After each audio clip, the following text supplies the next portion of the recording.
Hi everyone, this is Anjali and welcome to my channel. आज हम बात करने वाले हैं कि भाई राउंड 3 का रिजल्ट तो अपना आ गया है ना।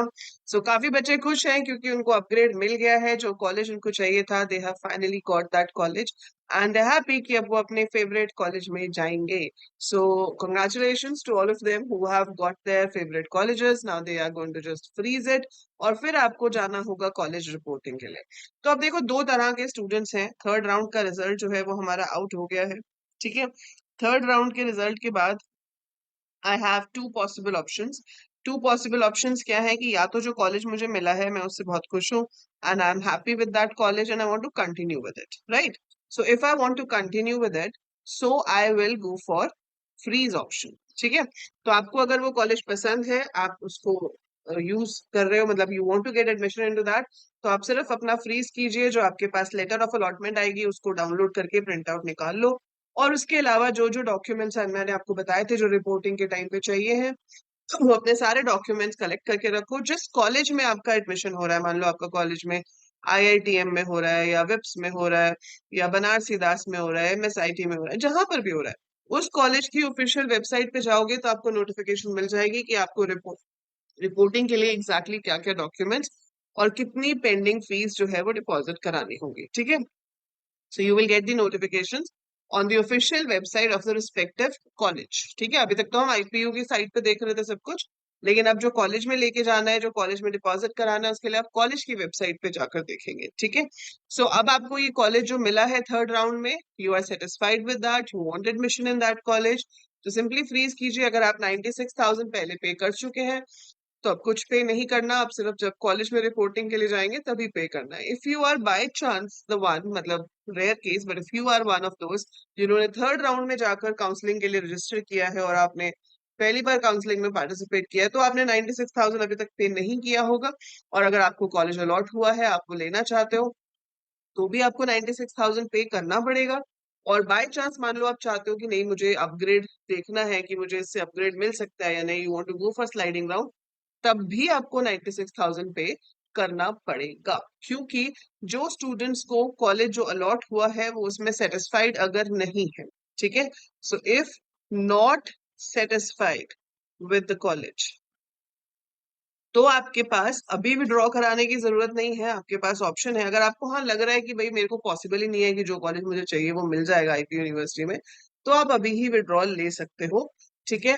बट स्लाइडिंग राउंड जो है उसमें सिर्फ वही लोग जा सकते हैं जिन्होंने 96,000 पे किया हुआ है और विड्रॉल नहीं लिया है। तो स्लाइडिंग राउंड के लिए अब कोई चॉइस फिलिंग नहीं आएगी, ठीक है। स्लाइडिंग राउंड का रिजल्ट आपका 27th को आ जाएगा। 27th को we will be getting the result of sliding round. इसके लिए आपको करना कुछ नहीं है, बस अगर आप फ्रीज नहीं करोगे तो आप ऑटोमेटिकली स्लाइडिंग राउंड में चले जाओगे, ठीक है।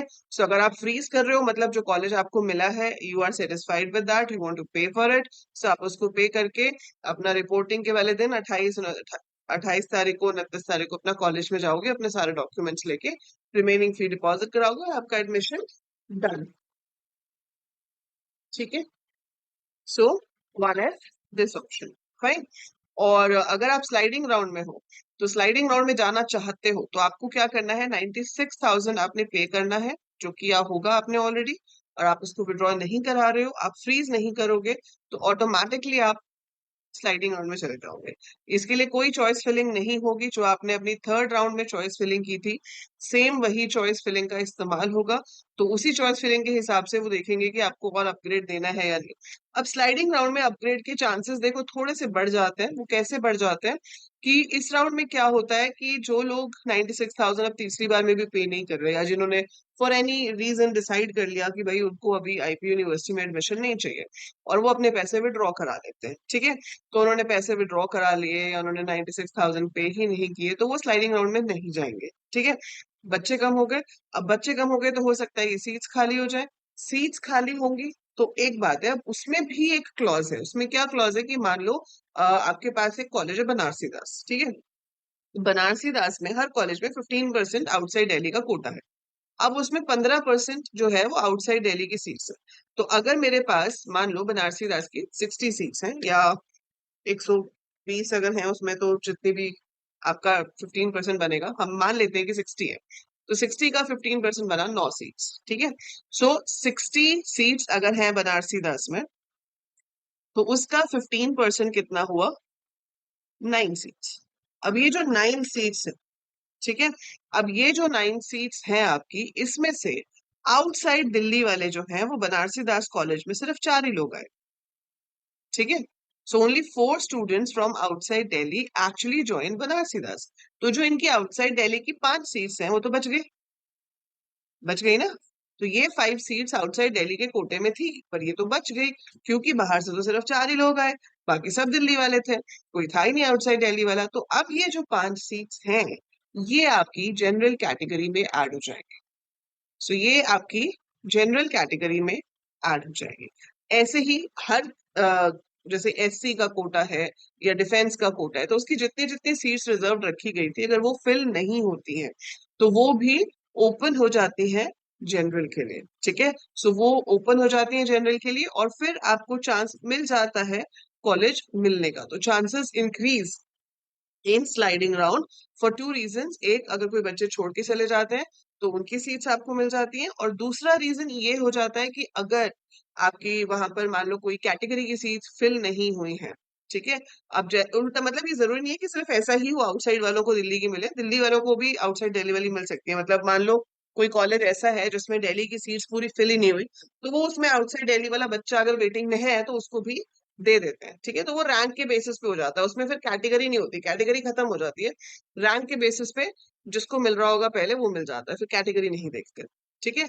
सो वो बेनिफिट आपको मिल जाता है अगर सीट्स खाली हो। अब हमें नहीं पता कि सीट्स खाली होंगी या नहीं होंगी, बट स्लाइडिंग राउंड में जाने का कोई हार्म नहीं है, कोई नुकसान नहीं है आपको, ठीक है। आपने अगर अपनी चॉइस फिलिंग में थर्ड राउंड में, जैसे मैंने बताया था, सही से चॉइस फिलिंग की हुई है, तो आपको डरने की कोई जरूरत नहीं है।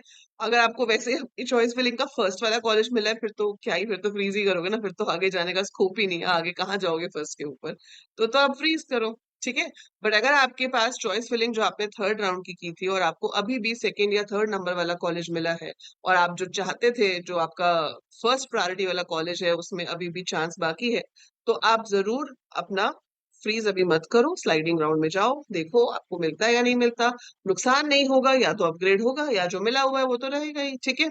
सो वो कॉलेज तो आपके पास रहेगा ही। And be careful. अभी मुझे बच्चे मैसेज कर रहे हैं कि मैम मेरे को ना विप्स मिला था, फिर मैंने फ्लोट कर दिया, फ्रीज नहीं किया, अब मुझे एमएसआईटी मिल गया, पर मेरे को एमएसआईटी में नहीं जाना, मुझे विप्स में जाना है। सो बेटा ये रिवर्सल नहीं हो पाएगा, ठीक है। सो मेकअप योर माइंड। आपने सोच समझ के चॉइस फिलिंग करी थी कि आपको कौन सा कॉलेज चाहिए, जो कॉलेज चाहिए वो आप रैंक 1 पे रखोगे।